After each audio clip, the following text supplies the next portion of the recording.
Hello, everyone. We are live tonight with Roger Berkowitz. He's a professor of political science and a scholar and an academic director of the Hannah Arendt Center for Politics and Humanities. And we're here to have an interesting, non-formal conversation about politics, philosophy, and the like. How are you doing, Professor? I'm very well, thanks. Nice to be here. One of the main reasons that I wanted to speak with you was because of the decentralized ideas around Hannah's political and politics in general and how government should work. Can you give a brief introduction or insight into how that is possible, especially like in a modern age where so much of society is organized around the power of government and taxes and that infrastructure and such? Yes, yeah. So first of all, we have to remember that Hannah Arendt, uh, you know, much of her writing comes out of the fact that she grew up and in Nazi Germany. She was a Jew. She was in a concentration camp. She escaped it, and her first book that made her famous was a book called The Origins of Totalitarianism. And she really was interested in what this new phenomena was, this thing called totalitarianism. Uh, and and she saw it as something in which the complete evisceration of freedom. It was where a combination of terror brought about in combination with utter loneliness and feeling of meaninglessness amongst the people, led people to belong to embrace an ideological movement that gave them a complete fictional worldview based on race in Germany and based on um, economics or the totalitarianism of the bourgeoisie in capitalism. So the Soviet Union saw it as the dictatorship of the proletariat, and she saw these as ways of creating a total world system that would eviscerate all freedom. And so much of her writing is about how to preserve freedom in the world. And if the evisceration of freedom comes from a totalitarian system where one idea or one ideology supplants all the others, her thought is that you need a plurality. You need a plurality of institutions, a plurality of um, power centers. I mean, just like in the Lord of the Rings, you have one ring Okay. that rules them all, and you have a chance for totalitarianism. Her view is you can't have one rule.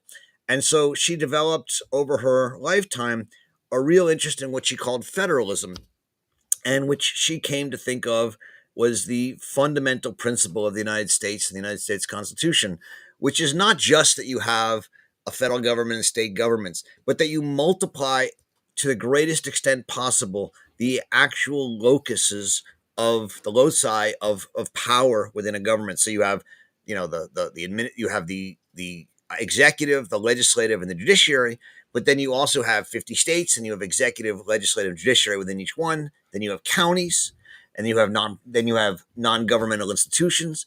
And it was these institutions of power where people come together and act together. If one gets too powerful, the others gang up and protect them. And that was, in her mind, uh, the institutional basis of freedom. The the a different basis, the other is the active basis, which is that the way you create freedom is that you act together with others. You get together and you say we're a group, and we want to create a library, or we want to build a road, or we want to build schools, and you act, and that's how you build a common world where people are free. And so, she really does believe that the foundation of all power is from acting together, which requires local, small governance. And in a big country like the United States, the only way to preserve freedom is to have smaller federated structures where people can come together and act and govern themselves. And that's why she was interested in this idea of federalism or decentralized power, as you put it. Now, is there a point where, I mean, whether you agree or she would say it doesn't really make a difference, where the decentralized powers almost start lacking an ability to deal with bigger issues that are facing an economy or a geography that spans much more than the small little subunits. How does someone deal with that, and almost where it's not totalitarianism, but it's a type of, how would we say, or how could one say, a type of impediment on people's ability to flourish, a type of like totalitarianism from nature, the thing that Hobbes and Locke tried to run away from, Yeah. and Rousseau. Yes, I mean, I think the argument against decentralization and the argument for centralization is that if you have a big problem, whether it's the economy or the environment, you need a group of people who are empowered at the top with expertise and knowledge to plan how to, um, you know, bring the economy forward in a 5 year plan, as Stalin and Lenin used to say, Hmm. or how to make everyone drive the right kind of cars and live in the right kind of buildings and take the right kind of showers. And these are important.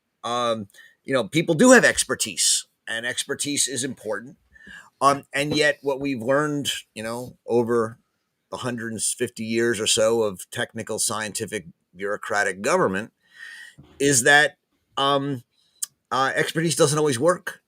And that if we just leave it to the experts, we end up depoliticizing ourselves. And while it may be sometimes that they grow the economy and they save the environment, sometimes they make mistakes too.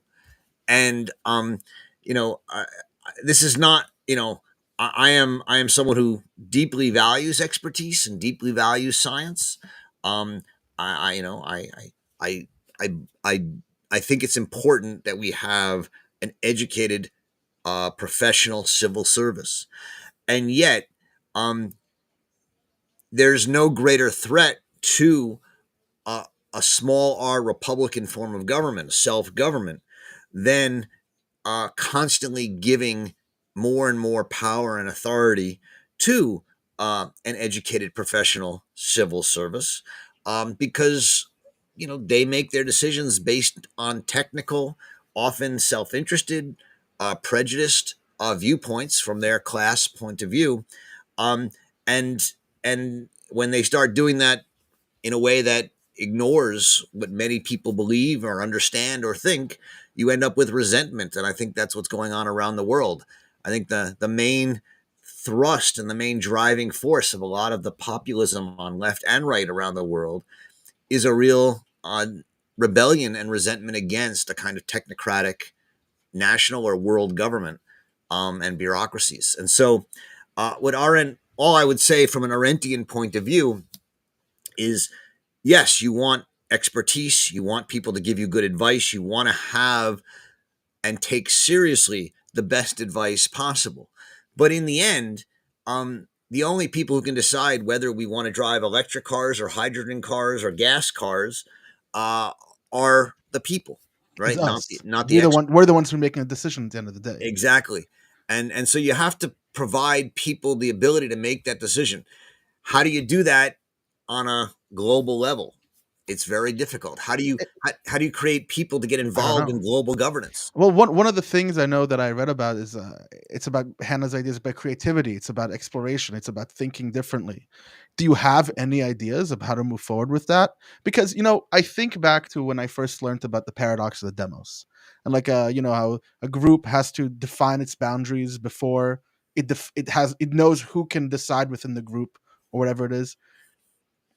Within that same framework, you could imagine where a demos or a democracy or a group of people can decide to vote against their ability to maintain the demos. Wouldn't those in power say, no, you can't do that, you have to stop doing that? Whether it's your choice or not, this is against your own well-being. How do we balance such a thing, especially at a time now with rife with misinformation, where we see a lot of people making decisions or voting for people who, it's the opposite of expertise, right? Like Vivek Ramaswamy, for example, or Donald Trump, right? These are people who just don't have expertise at all, and Yeah. they're being touted as if they are. How does that even work? Because this is where, like, we have decentralization, and then we have this antagonizing force that is stopping the people from even being able to actualize themselves. So, I like there's a couple different questions. You Yeah. asked a new ideas question. I'll put that off for a second. Okay. Now you're asking a slightly different question: is if you really want to empower the people, how do you protect the people from itself? Yeah. Um, uh, this is one of the great questions of political theory or political science, or whatever you want to call it. Um, and for a long time, it was thought, based on the thinking of Aristotle and Montesquieu, that self-government could only work in a very small area, a small republic. And the argument was that um, the only thing that would protect a republican form of government, a democratic form of government, from uh, overturning itself and becoming totalitarian or something, was virtue, the virtue of the people. And that meant that the people had to um, be kept virtuous, which means they had to put the interests of the republic above their own private interests. And this could only happen, Montesquieu and Aristotle said, in small republics where people trusted each other and really could maintain a sense of collective self-interest as opposed to Okay. personal self-interest. The founding fathers, in the United States, said, how can we take this idea of a republic and make it safe in a large, continental, diverse republic? And their argument was that the only way you could do that is not by trying to remove faction and freedom, but by expanding the number of factions and giving people more freedom, so that there were more, to use a technical term, more idiots, Okay. more people around. And the idea is that if there were so many people and so many idiots, no one could dominate. That there would always be enough others to gang up on the one that got too powerful to prevent them from dominating. And that was a new idea. You know, is it foolproof? No, it's not. There's nothing to be said that it can't happen here, that the United States can't be totalitarian. It could. But it's a pretty darn resilient system. We've gone through slavery, we've gone through genocide of the Native Americans, we've gone True. through civil war, we've gone through, a whole civil rights movement, and the system has bent at many times, right? I mean, Roosevelt tried to pack the court.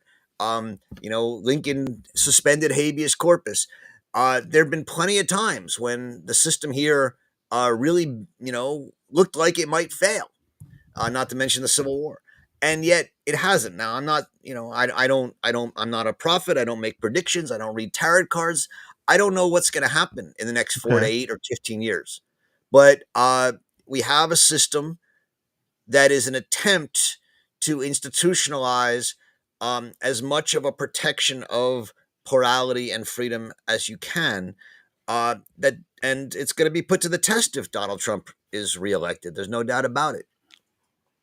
I mean, yeah, 100. That's just a fact that it's going to be put to the test. Many times, there's many arguments about the constitutionality and whether it's against anti-American or not to him to be taken off the ballot, whether it takes away the will of the people, etc. But before we get into something like that, let's go back to that creativity question. Do you have any ideas about such a thing, or any propositions, or something that is more than just an analysis, something that makes someone think, that pushes things Yeah. forward? So I do.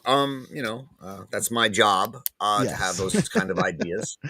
Uh, um, so I go back to the idea of that the United States was originally imagined not as a democracy, right, but as a constitutional federal republic. Hmm. And as I understand that, the core idea of republicanism is teaching people to put the common interest above their self interest. Now, it never happens fully, but that's the goal. Um, the greatest institution that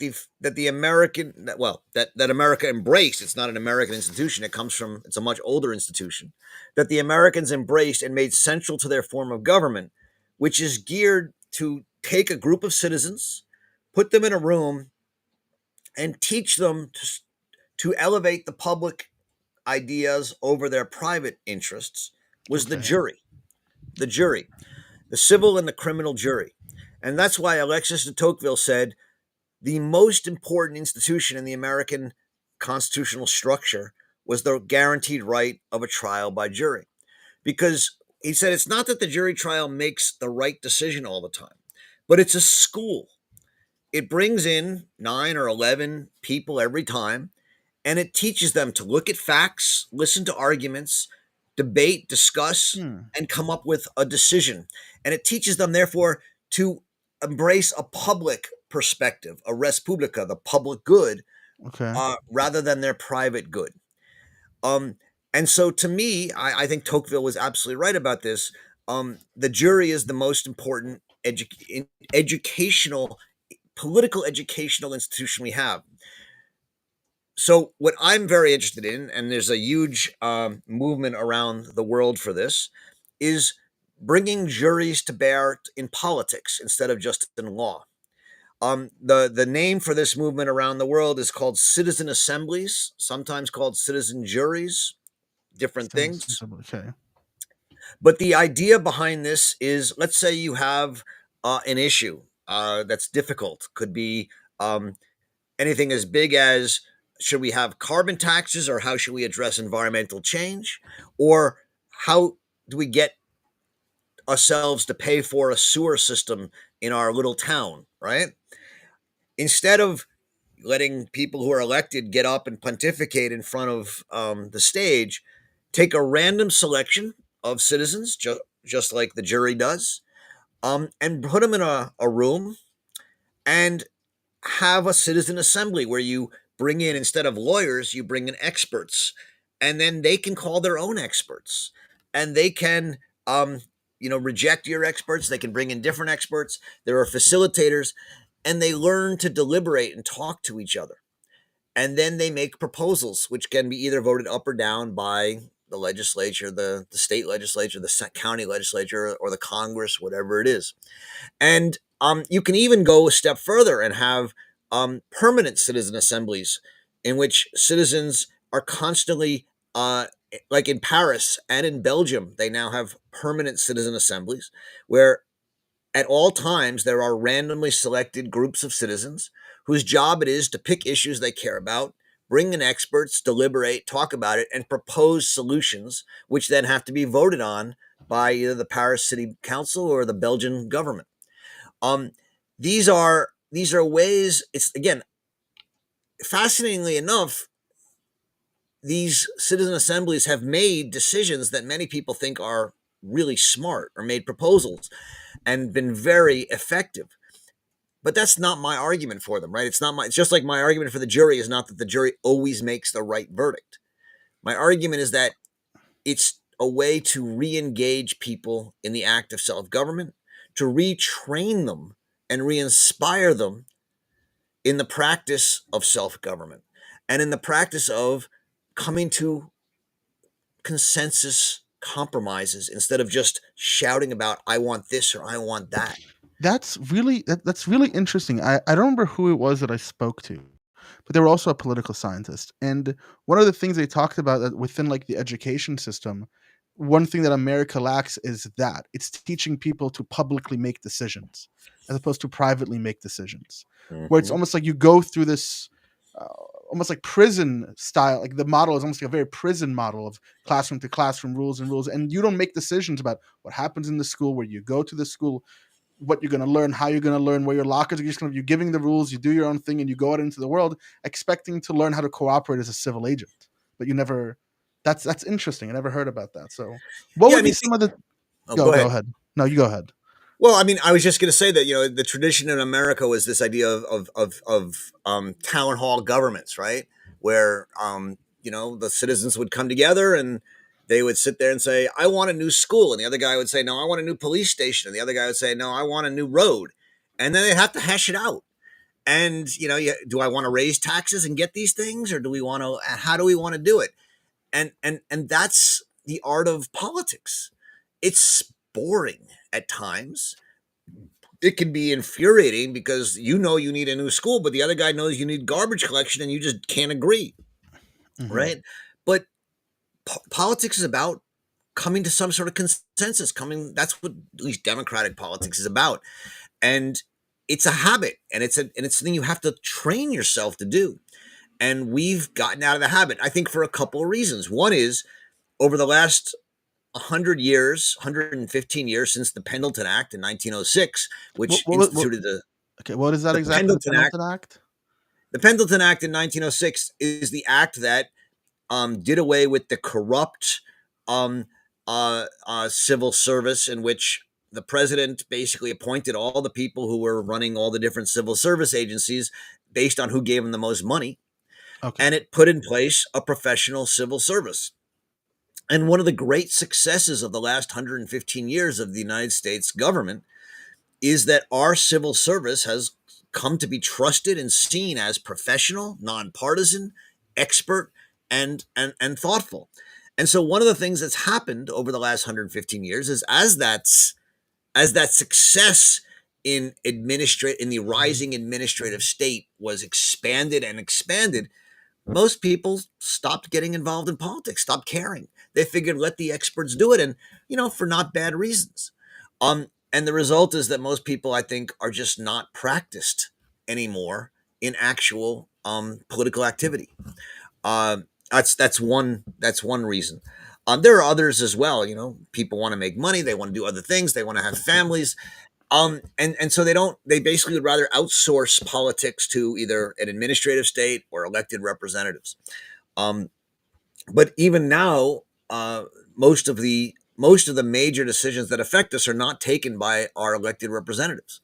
They're taken by unelected civil servants, and that's because the elected representatives, who have to raise a lot of money, don't want to take hard decisions, and so as a result, they often pass laws or legislation that allows that gives a lot of flexibility or a lot of discretion to administrative agencies who end up making the decisions.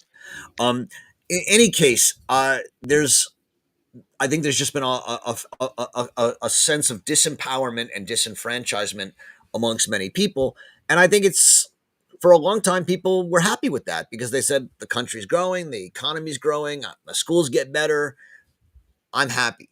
But and I think now most people feeling the schools are not better, the economy's not better, healthcare's not better, and they don't know how to go about it, and so they get caught up um, in ideologies, they get caught up in partisan debates, and they're not actually trying to solve the problem. They're trying to make themselves feel better by thinking that they're on a side or in a team, and I there's a hear. very strong sense of power of being on a team or part of a movement. And that's kind of when the And cult of the leader aspect starts to emerge, right? Where it's it almost like, can, oh, I mean, we have the leader who we trust, and that's the expert, and we just follow along and try to convince everyone that because you said like they're not practiced in this act of being a populist and being a politic. They're not doing that. So I think that's right. I mean, why the Trump phenomena is still not, is going to have to be understood at another date when people come back and look at it. And I don't know if anyone's fully understood it, but I think, and I think a lot of people vote for Trump for very different reasons. mhm, And I think the idea that there's like a common, one, you know, one idea. He's not a very strong ideological person. He doesn't have. no, It's very hard to know what his goals are. He's not. Hitler. You knew what he wanted to do, right? He wanted to yeah, unite the Aryans and get rid of the Jews. Stalin. You know what he wanted to do: kill all the bourgeoisie and create a dictatorship of the proletariat. What it is Trump wants to do has never been entirely clear.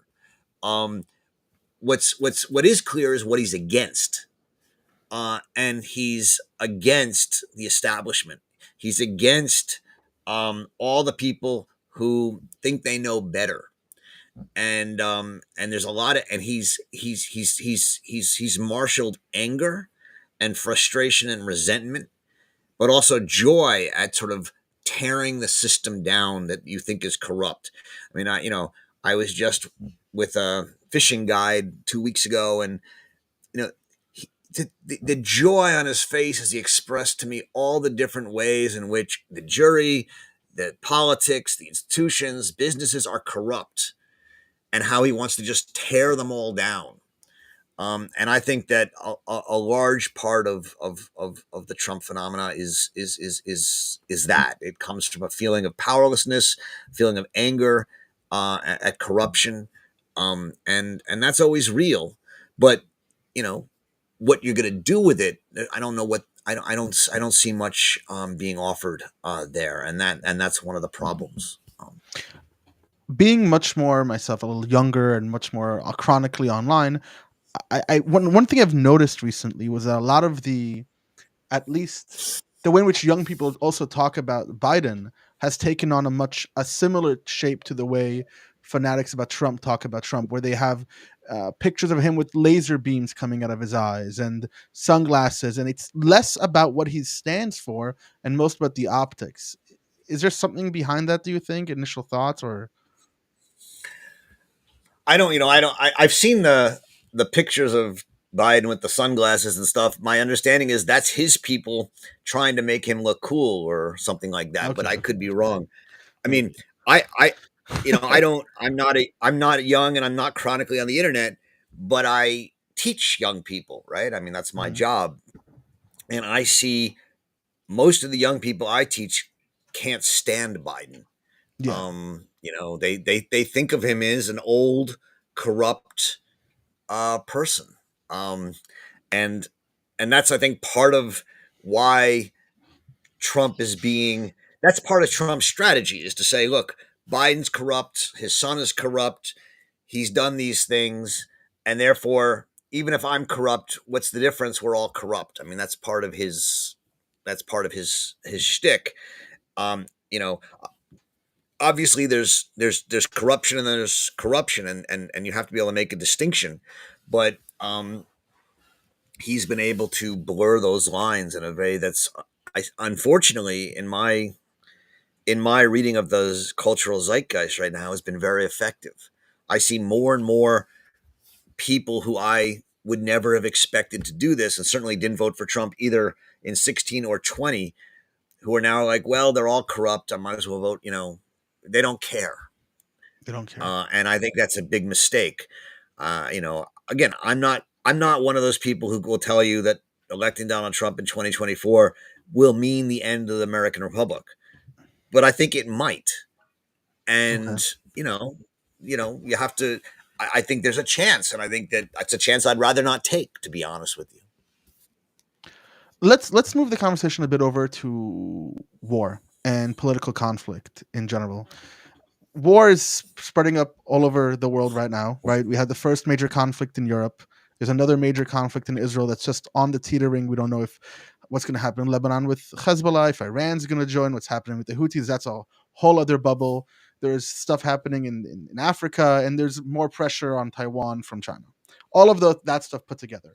What I want to focus on is there a legitimate is war ever legitimate? Like, is this a political like should we be under like the assumption or the premise that at all, if we can at all cost, war should never be used as a tool? Or is there ever like, no, sometimes war is a necessary tool?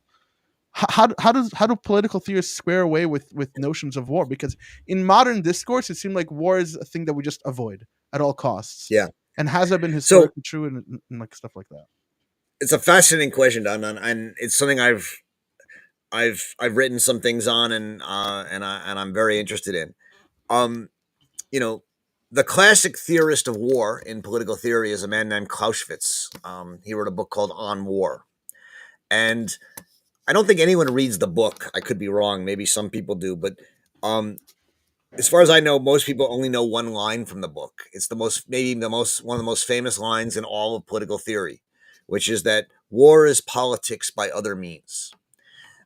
The premise of the Clausewitzian argument is that uh, generally, when you have problems, you solve them by politics, but there are some problems that politics can't solve, and that's when you have to fight it out on war. That's been true since there were human beings on the planet Earth. Probably even before that, when there were chimpanzees on the planet Earth. Um, you know, it's not that I like war. although I mean, uh, Simone Weil wrote a great essay called "The Iliad," the poem of force, Mhm. in which she says that war gave us justice because it's only in things you're willing to fight for that you'll be able to portray an idea of justice. War gives us heroes. And the point is, I'm not trying to glorify war. War is often awful and bloody and terrible, but war is human. And everything that's part of humanity, dishonesty, corruption, brutality, but also beauty, heroism, justice, are all also in war on both sides. Um, the problem we have today, and this is, I think, the problem you're alluding to, and Hannah Arendt is the only political theorist I know of who really struggled with this problem in her work, Mhm. is that with the rise of nuclear weapons and what we call total warfare, in which uh, you're not just, it used to be that you sent out your soldiers on the battlefield, they sent out their soldiers, whoever won, won, and people went home. But now the battlefield includes farms, it includes munitions factories, it includes psychological warfare. And so that means that civilians are now part of the battlefield. And that if you actually fight a war today, you're using drones, you're using cyber warfare, you're using chemical weapons, you're using nuclear weapons. The devastation is potentially so extraordinary. We're seeing that. I mean, what's going on in Gaza in the history of even 20th century warfare, what's going on in Gaza is nothing. I don't mean to, it's terrible. It is, I it's I know, awful. I know. But I mean, there are many more wars where hugely greater percentage of a population have been killed I mean, in a very quick time. this I think it wasn't it in Assad's war, the civil war in Syria, Well, killed Assad's war, but also 500,000 people in less than a year. yeah, and there have been others as well. And so the point is that modern warfare is so potentially devastating and dangerous that we generally don't allow ourselves to fight the wars. I mean, we put a break on it. Like Israel's, everyone's going, Israel's doing too much, but Israel could do much more, right? Yeah. They could. I mean, they're holding back. I know people don't want to think about that, but they are. Um, and so the point is, you can't win a war. You can't fully win a war today Mhm. because you can't destroy the other people. You can't have them surrender. You come up with some point where it peters out. And so we end up having conflicts that never get solved. And the Israel Palestine conflict is one of those. I'm not saying I know what to do, and I'm not saying Israel should just go and destroy all Palestinians. And I'm not. And by the way, the Arabs are, there's many more Arabs who have a lot of powerful weapons, including potentially nuclear weapons in Iran. They could also destroy Israel. I don't think it's a one-way boat. I'm just saying that to a certain extent, we don't let war do what it has historically done for humanity, which is serve as a fail-safe when politics fails, or a last resort when politics fails. And because of that, um, uh, we have a number of places in the world um, where politics has failed, right? Russia versus the West, China versus the West. Politics is not working very well. And Israel versus Palestinians. And in these kind of situations, war is not really an option because I mean, think about what a war between China and the United States would look like. It would just look like Um, devastation. it It would would look like destroy the world devastation. economy. It would just destroy the world economy, Exactly. basically. And so you end up in this sort of, and this is what the Cold War was for, 40 years or so, or 50 years, which is like this, unending war that keeps going on because you can't actually fight the war because it would be too devastating. Um, and that's sort of the problem we're in. I don't have a solution for this one, creative or not. I just think that um, I think this is a fundamental problem with humanity in the 21st century, which is that politics can't solve all problems. And it used to be that humans solved problems that politics can solve by war. And I think war is largely uh, off the table. You have small wars or limited wars, but a real war is not one that will actually solve and restructure the conflict. And I don't know how we, I don't know how we get around that problem that we're facing as humanity in the 21st century. My intuition for a long time has been that while we've created this framework by which we do politics successfully, we haven't created a framework, like you said, they used to line up in the middle of a field, duke it out, the winner lost, the winner won. That's how we solved the war. But we don't, like you said, we Yeah, have total war. We don't have that anymore. We don't have that the way of actually dealing with it when it gets to that point. Uh, that's but right. but my intuition was that is this, and tell me what you think about it. We look at what's happening with Israel and Hamas, and we're Hmm. seeing this conflict. And a lot of time, people are calling street ceasefire, ceasefire, ceasefire. And while I want the end to the suffering, like I said, I want the end to the death. I only see that as perpetuating the status quo. It was a war and then a ceasefire, and then a war and then a ceasefire, and then a war and then a ceasefire. Are there any other solutions? Is it possible, for example, because I don't see Hamas as the legitimate sovereign of the Palestinian people. I just can't. I can't recognize that. I don't think there's a democracy there. I don't think there's like. Am I off base with that, or is that a false analysis?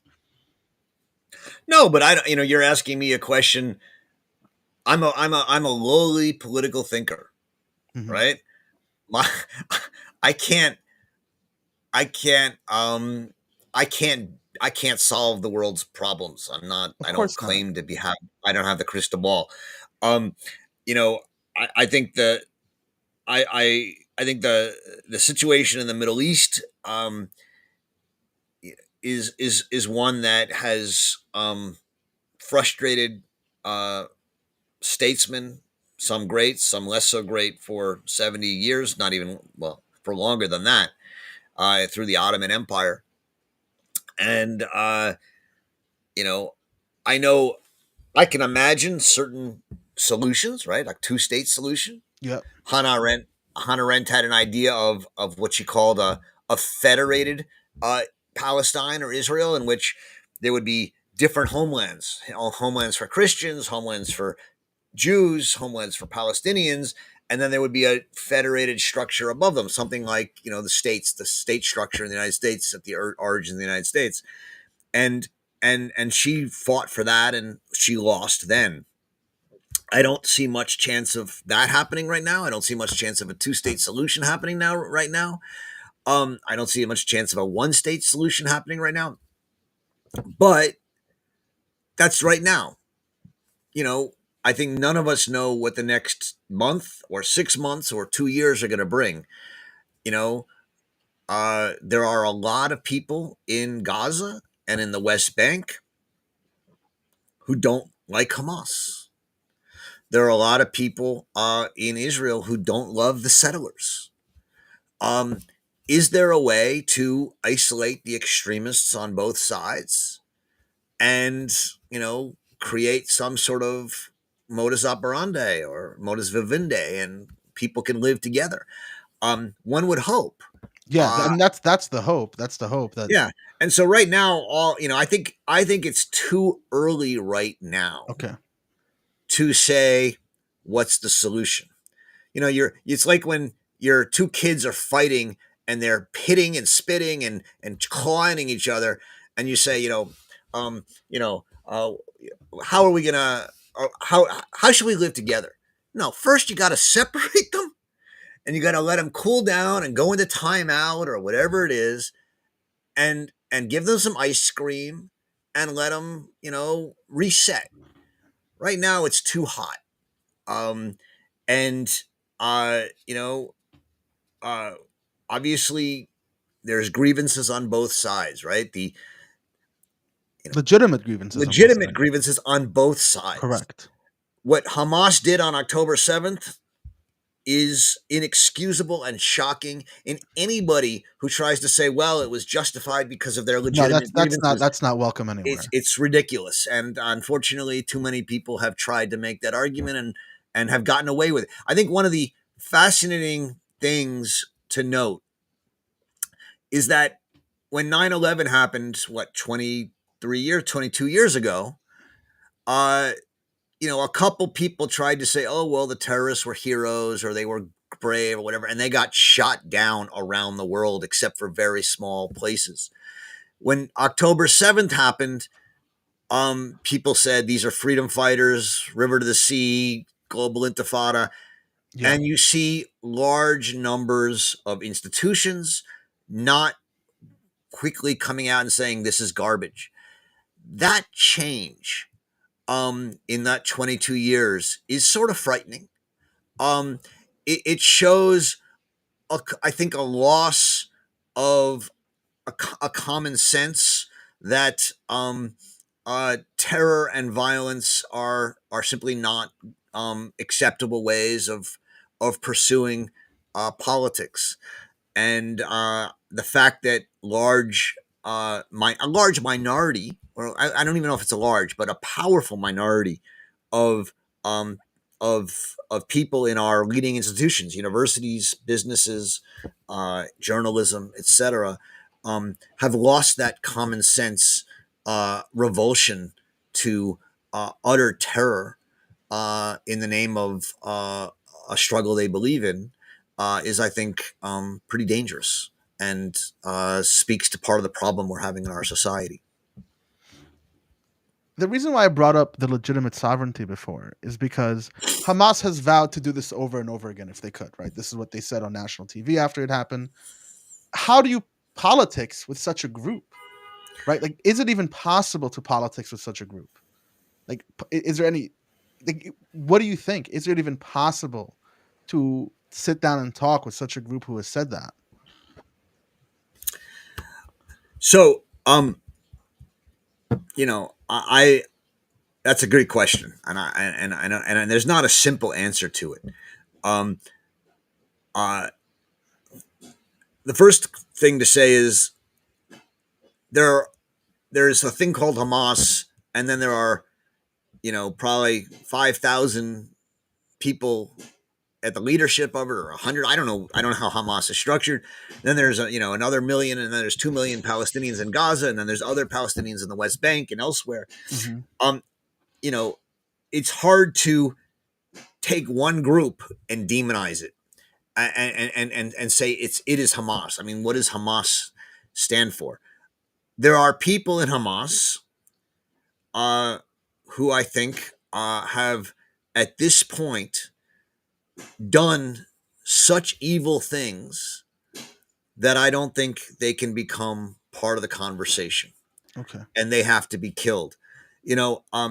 I'm a big believer in, Hannah Arendt said that talking about justice and piety will make the world more just and more pious. And what she means by that is, you know, I'm a effete liberal, whatever, in New York. I go and talk Same. to I go and talk to you know uh, uh, a fishing guide in Southern California who is an evangelical and thinks people like me are crazy and loves Trump, right? But we can go fishing, and we can agree that we should protect the wildlife and we should protect rivers, and we can find some common ground. And I'm a big believer that even people who seem so completely opposed to each other can actually find things they agree on if they sit down and actually talk to each other like human beings. I believe that most Palestinians and most Israelis actually want more things in common than things they don't want in common. And if they got together and sat down in citizen assemblies or in working groups or whatever and talked about what they want, they would actually come up with solutions. Citizen assemblies. Okay. Back You to know, that. Yeah. but but there are times when people do things, right? So I've gotten yelled at and tried to be canceled in my life because I've invited speakers people don't like with who I invite. But I would never invite a speaker who just went and cut babies' heads off, Yeah. right? No. Or Yeah. justified cutting babies' heads off. I just wouldn't do that. And there are limits, but the limits to me are when people do things that are fundamentally ir- irreconcilable with human common life. And you know, so what I would say is this: there are a lot of people who vote for Hamas and support Hamas not because they support what Hamas did on October 7th or what they say about this, but because, honestly, they see Hamas as their only way of giving them dignity and fighting back against powers they don't understand. Mm-hmm. I think they can be talked to, but I think there's no doubt that you know, the leadership of Hamas needs to be done away with. The problem is it's very hard. I mean, Israel. I think How do you do Israel's that? how he's rightly said we need to extirpate Hamas, but how do you do that? You kill the leaders, new ones show up. Yeah. I'm not sure what that means, and this is the problem. I look, I have I have difficult and mixed feelings about what's going on in Israel and Gaza right now. I think Israel has a right to defend itself. I think Hamas needs to be eliminated if you're going to move forward. And yet, I'm not sure that bombing Gaza to It's the way to do smithereens it. is It's the way to do helping it. liberate, and get rid of Hamas. It's maybe Yeah. making it grow faster. I don't know, but you never know. I mean, power. I mean, one of the things that our generation doesn't like and doesn't understand is that people respect power. And at some point, if Israel does keep up what it's doing, and It might just force them to stop. Just we can't keep fighting this. well, Maybe at some people point. may come to say, look, I don't like Israel. I don't like this. But you know what? We're not getting rid of them and we have to live with them. And they may change the sort of the sense that people have of reality. I don't know. I'm not a prophet. Yeah. Of course not. I think it's a difficult and dangerous game that's going on right now. As you said earlier, if a second front opens up, who knows what's going to happen? If Iran gets into the war, who knows what's Who going to knows what's gonna happen? happen? My father So fought in '82 in the Lebanon War. I grew up in Israel when I was a young kid, and things haven't really changed that much. Right? I grew up during the second Intifada when I was a young kid. Things haven't really changed that much, and this is where I find like the lack of creativity from leaders who and their ability to cooperate as a reason for why things aren't moving forward. They're not developing. The status quo is just maintaining. And I think as long as there isn't, like you said, maybe those like citizen assembly or getting people to just force them to sit down and try to solve the problem in a meaningful way, maybe we won't reach anything anytime soon. yeah, but I think there are, like I know I've read about, I don't know it, in Jaffa where there's groups of Israel Arabs and Israeli Jews getting together and Hmm. and talking, and look, I mean, I know many people in the Israeli peace movement over the last 20 or 30 years, and that's what they do. They go and they speak. Bard College, where I teach, has a university in Abu Dis in East Jerusalem. Hmm. It's an honors college, part of Al Quds University, Bard Al Quds. And we go in and we teach them Plato and Hannah Arendt and all sorts of things, and we also train teachers who are going to teach. Teach We them. hope from a position of critical thinking and other stuff. So I like to maintain optimism. I think that I think that it's never. I think hope is part of what it means to be human, as is freedom. But right now, anyone who tells you I have a solution, here's what it's going to be, is it's too early. Too early. You're going to have to end the conflict somehow, and then let people start figuring out a way forward. And I don't know where it's going to be. Okay, well, this is going to be our final question because we're hitting about 50 minutes, and I don't want to hold you for too long. What are you working on right now? What's like the main thing that you're passionate about, that you're thinking about, that you're writing about? Whatever keeps you up, makes you wake up in the morning and work on, and before you go to bed, you can't stop yourself from working on it. What's that one thing right now that you're contending with? Well, I mean, for better or worse, I've last few months I've been writing a lot about Israel and Palestine just because it's in the news. It's in the But news. uh, I'm writing a couple of things right now. I just gave a talk at a conference I organized on friendship and politics, and now I'm writing a book on friendship and politics.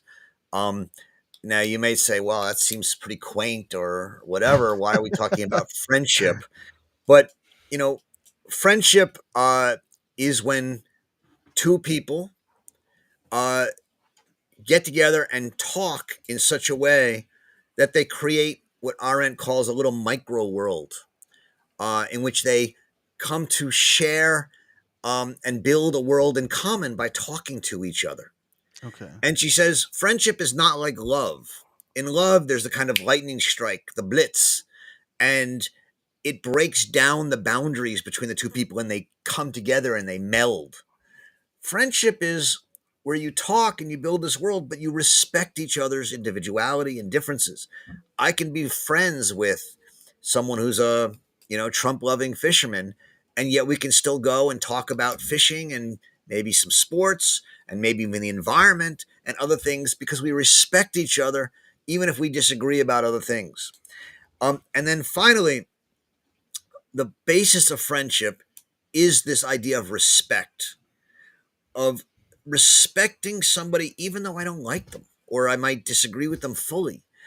And so what Arendt says is, on the one hand, this idea of friendship, of having good friends who you create common worlds with and you respect and you will die for or support and protect, that's part of what it means to live a meaningful human life. But more than that, that's what politics is about.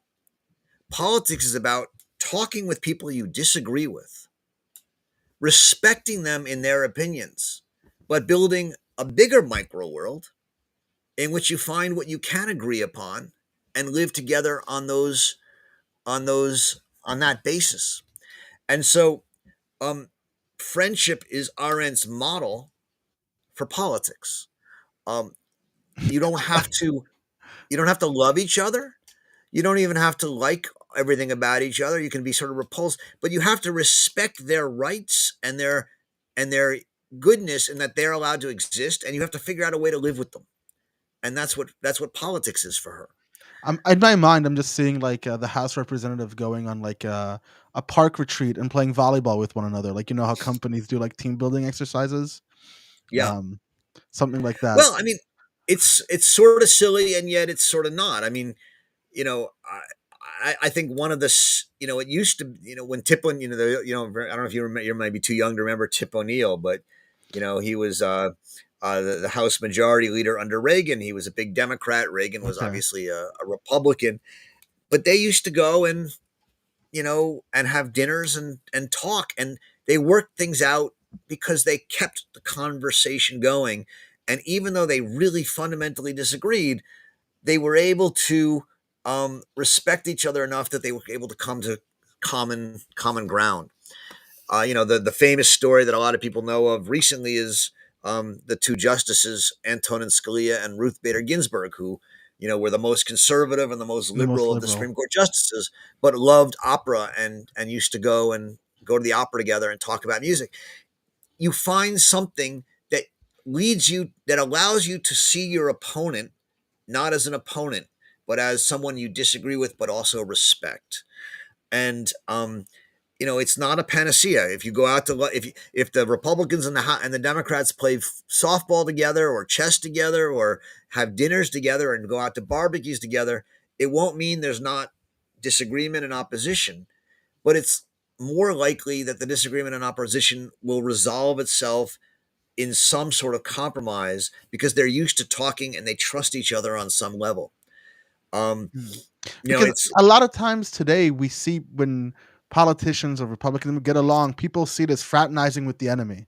How dare you yeah, fraternize with the enemy? And you're saying yeah. no, the opposite. Fraternize with the enemy. Talk with them. Get to know them. Sit down with them. That's what politics is first of all fraternizing with the people you disagree with. Don't call them enemies. You know, if someone's truly an enemy, right? Like I think the Hamas warriors and the Hamas leaders, I think at this point you can call enemies, Okay. right? But most of the vast majority of the Palestinians from a Jewish perspective or Jews from a Palestinian perspective are not enemies. They're people who have a different religion, different lifestyle, want different things, have different aspirations. I have to learn to respect the aspirations of the Palestinians, and the Palestinians have to learn to respect the aspirations of the Jews. You know, growing up in Israel, there was always a funny skit that I seen. I think Borat did this skit where he sat down a Palestinian and an Israeli, and he asked him, "Okay, what's the deal with hummus instead of Hamas?" You know, it's confusing Yeah, Hamas with yeah, hummus. And they're like, "Do you like hummus?" And he's like, "Yeah." Well, do you like hummus? Well, yeah. We both like. Okay, you both like hummus. What's the issue? What are you guys fighting over? And I find that really funny because Israeli food is not. We can get along. It's the best food in the world. Like we can agree on that. We can sit down and enjoy a pita with falafel and hummus. Like we can do that. Doesn't matter who it is.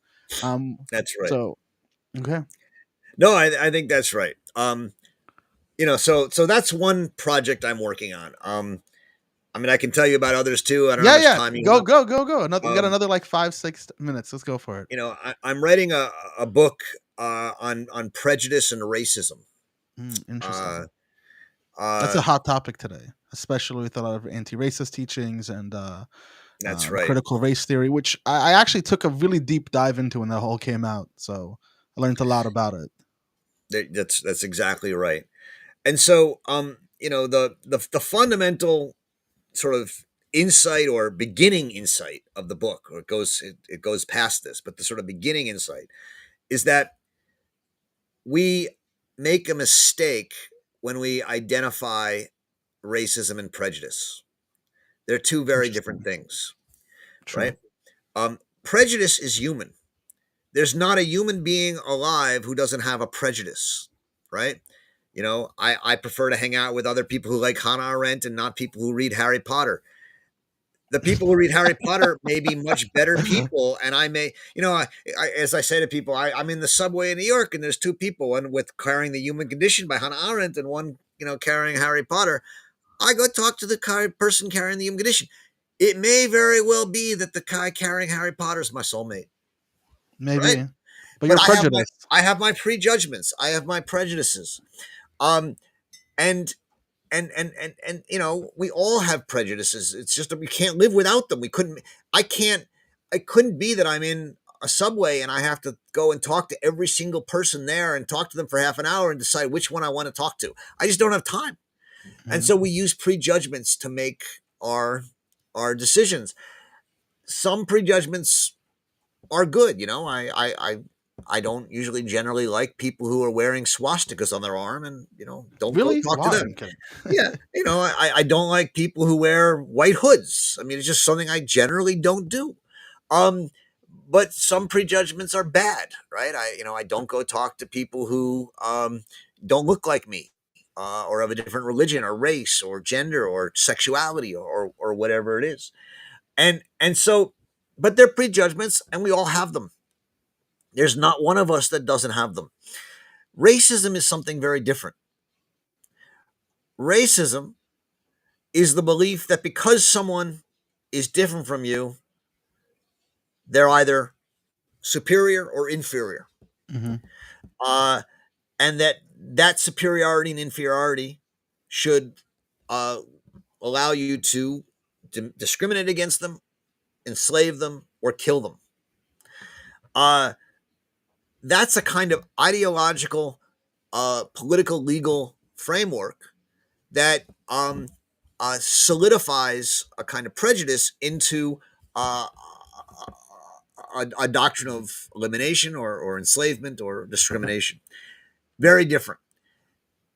We need to distinguish these things for a whole host of reasons. But the primary one is that right now, every time we encounter certain prejudices, people scream racism. And um, and you can't get rid of prejudices. You can get rid of racism. You can be an anti-racist, Yes. but you can't be an anti-prejudice person.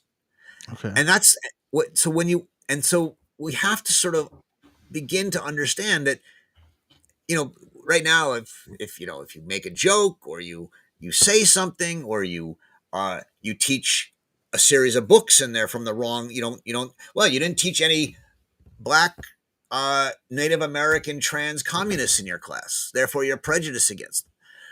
You're racist. No, I mean, I can teach a course on Hannah Arendt because I have a prejudice for Hannah Arendt, and I'm not teaching Hegel, right?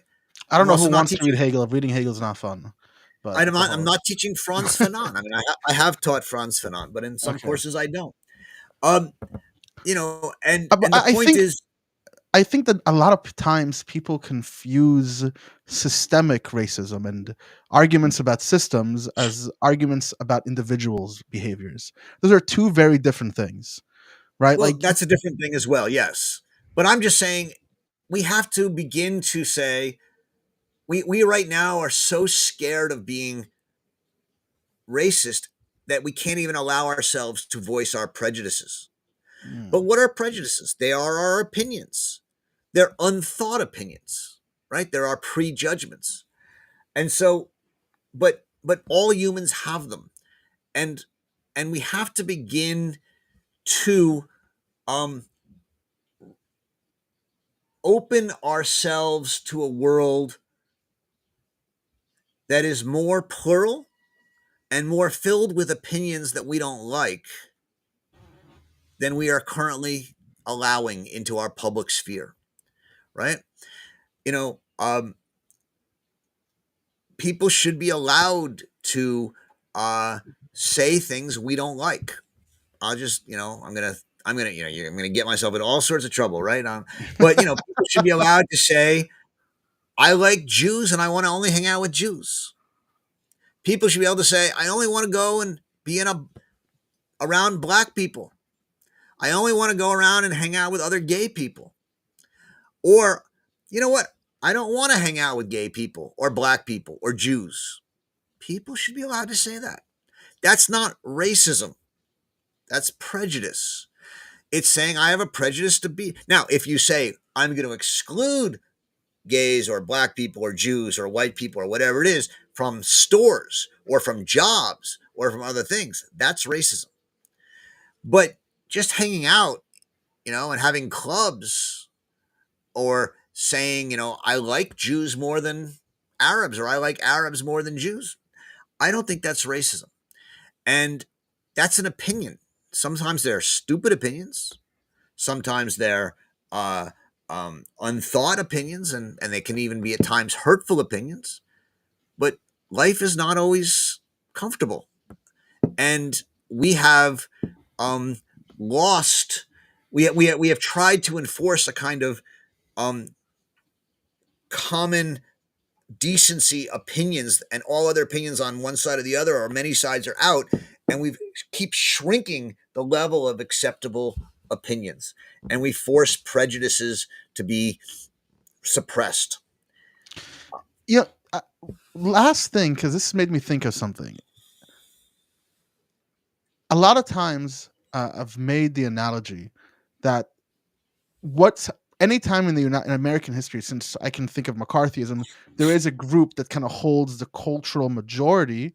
This tends happening of things you can say, opinions you can have. Is this part and parcel of like the American zeitgeist, where the majority consistently tells those who disagrees you can't speak, you can articulate these ideas, or you get shunned? Is this something that you've seen, or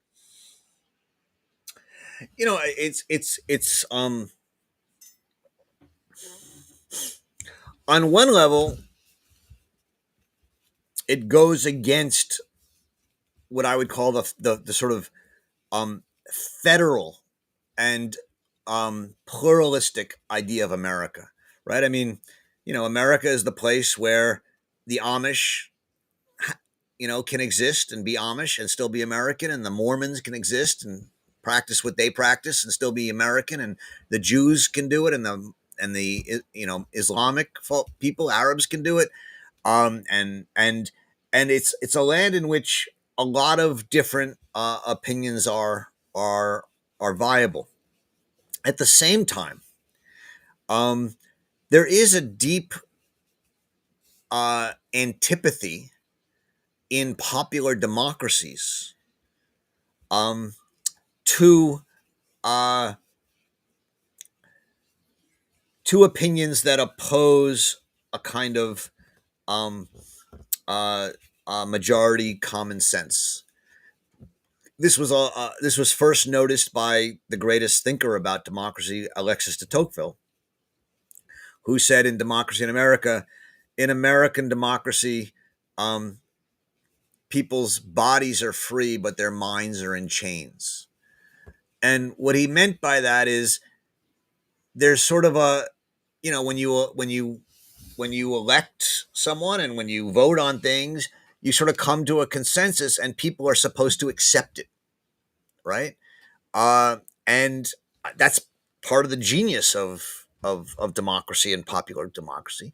And yet it means that you're not supposed to go out and say, well, the election happened, I want an insurrection, right? I mean, you're supposed to accept the sort of status quo facts.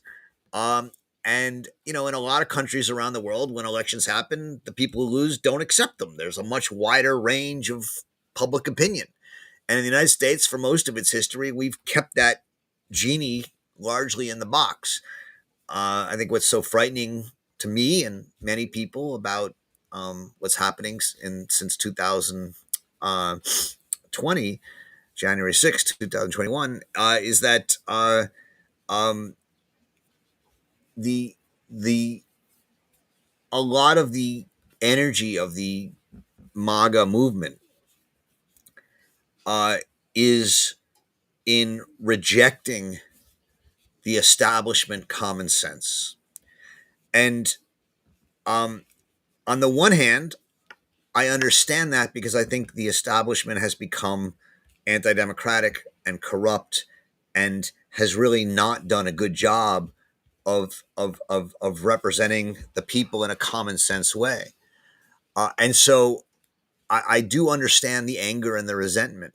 By the way, not only of MAGA people, but also of people like Occupy Wall Street or Black Lives Matter or Populist movements in general. populist movements in general.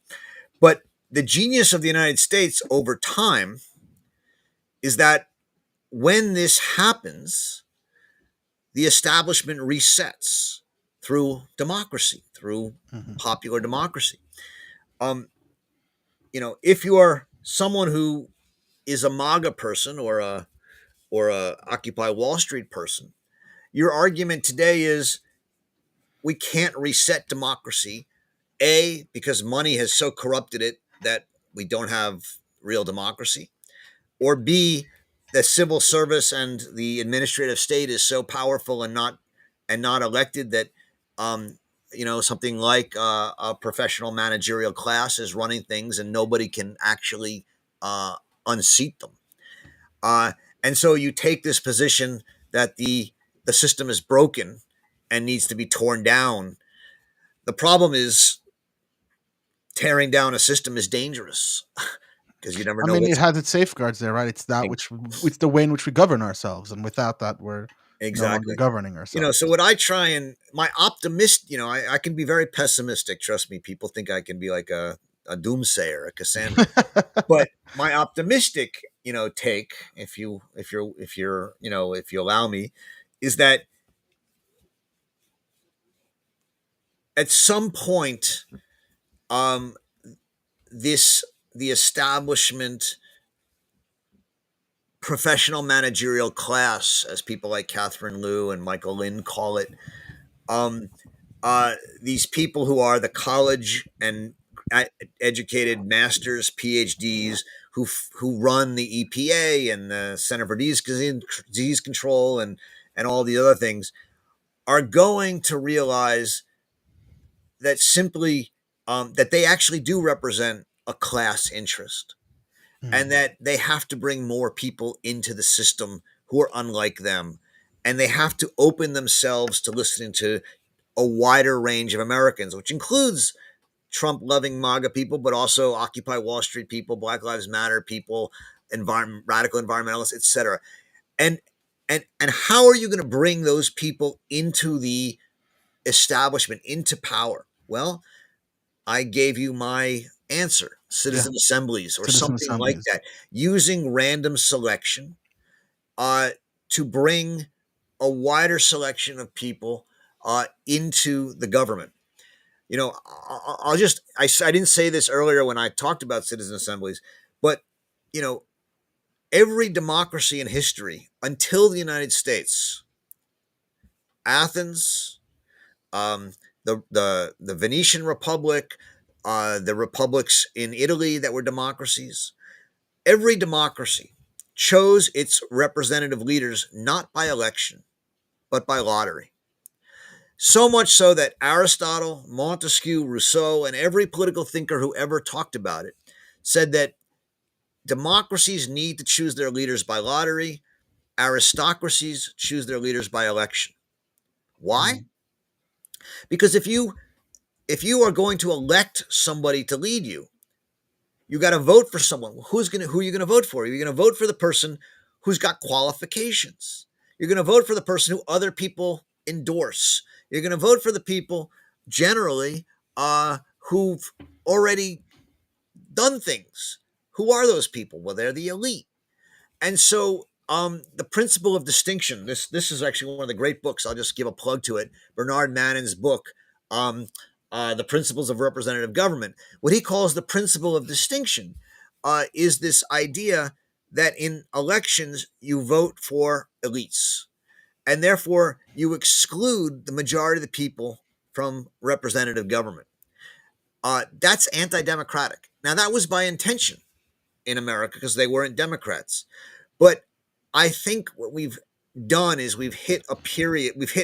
We've hit such a moment of uh, of of a kind of educated elite taking control of most powerful institutions that either you're going to have a demagogue like Trump and his other people who tear it all apart, which to me is Mhm. a possibility and is a disaster, or somehow we're going to have to um, re-legitimate those institutions. And I think to me, the only, I'm not saying it's the only idea, but the only idea I know of that I think will work um, is some sort of principle of lottery or selection that brings everyday people from the right, from the left, plumbers, fishermen, academics, environmental activists, whatever it is, podcasters, brings them into a conversation and gives them a experience of political compromise, but also gives them a voice in the institutions of power. And that's why. So the Hannah Arendt Center has an institution which is now called the Democracy Innovation Hub. Uh, Okay. and what we do is we do a number of things. We talk about this. We educate people about it. We teach courses on it, not only at Bard but around the world and online. But we also have run now 3 training programs for government officials around the country. And we're now working with officials in the Dutchess County, where we are, in New York City, in Washington State, in Philadelphia, to help teach them and help them to run citizen assemblies on their most difficult issues, like immigration or other things like that. And so I'm a big believer that again, it's not a silver bullet. There are no silver bullets. But if you really do believe, like I do, that the problem in our politics is that people have lost the ability to talk to people they disagree with, have lost a sense of power and have Mhm. been disempowered, feel alienated from government, either you're going to get demagogues or you got to bring them into the government. And this is one way to do it. All I could think of while you said that, we gotta teach people how to go fishing again. Uh, Yes, we gotta teach people how to go fishing again. I'm with that too. Well, thank you, Professor Berkowitz. It was a pleasure of having you on, and Thank you, Dandan. It was great. I it was enjoyed it. amazing.